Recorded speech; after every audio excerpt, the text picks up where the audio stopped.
Welcome once again dear friends. तो ये आपके सामने एक बहुत ही प्यारा क्वेश्चन मुझे दिखाई दिया और इस क्वेश्चन से को करने से फ़ायदा ये होगा कि इस क्वेश्चन से एक लिंक क्वेश्चन में मुझे समझ में आता है। इसके बेस पर एक और क्वेश्चन हम कर सकते हैं। तो देखेंगे उस क्वेश्चन को, हम देखें क्या क्वेश्चन बन सकता है। लेकिन फिलहाल इस क्वेश्चन को देखते हैं।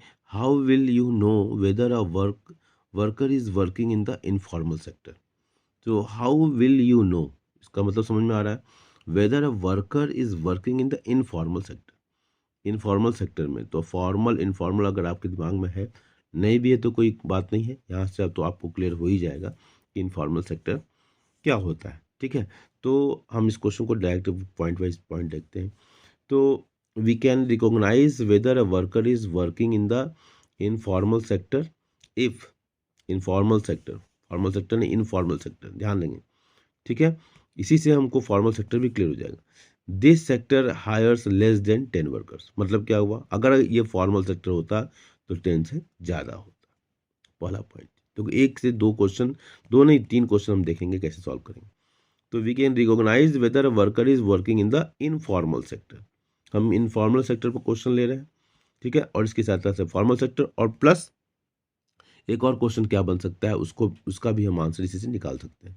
तो this sector means what, informal sector hires less than 10 workers. ठीक है, these workers are not entitled to social security benefit. हमारे जितने भी बच्चे हैं जो इनके फादर जो है गवर्नमेंट जॉब में है या प्राइवेट जॉब में भी हैं, जो कि किसी रजिस्टर्ड कंपनी से, टाटा है, रिलायंस है, कुछ भी इस तरह की कंपनी जो है, तो this workers are not entitled to social security benefits.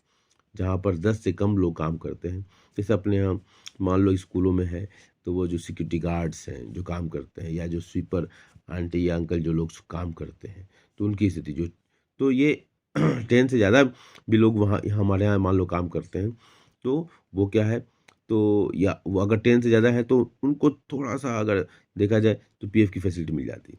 लेकिन यहाँ पर अगर 10 से कम है तो वो चीज़ उनको वहाँ वो भी नहीं मिलता है।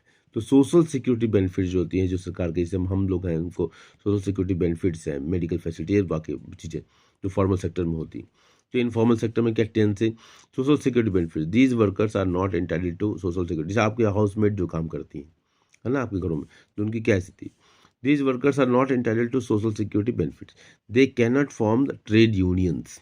वो नहीं बन सकता। जैसे हम लोग टीचर्स का यूनियन होता है, ठीक है, वर्कर्स जो इंडस्ट्री में काम करते हैं उनका यूनियन होता है, तो ये इनका कोई यूनियन नहीं हो सकता। यूनियन बनाने से क्या होता है, संगठन बनाने से क्या होता है, वो collectively they can create pressure to fulfil their demands. These are not protected by labour laws, और ये लेबर लॉज से प्रोटेक्ट नहीं होते हैं। आप अपने हाउसमेट को कभी निकाल दीजिए, ठीक है, उसको कोई प्रोटेक्शन नहीं है। ठीक है, these are not protected by labour laws. तो ये इनफॉर्मल सेक्टर से, और तो इससे हम कोई भी पता चला कि अगर they are protected by labour laws तो ये फॉर्मल सेक्टर हो गया।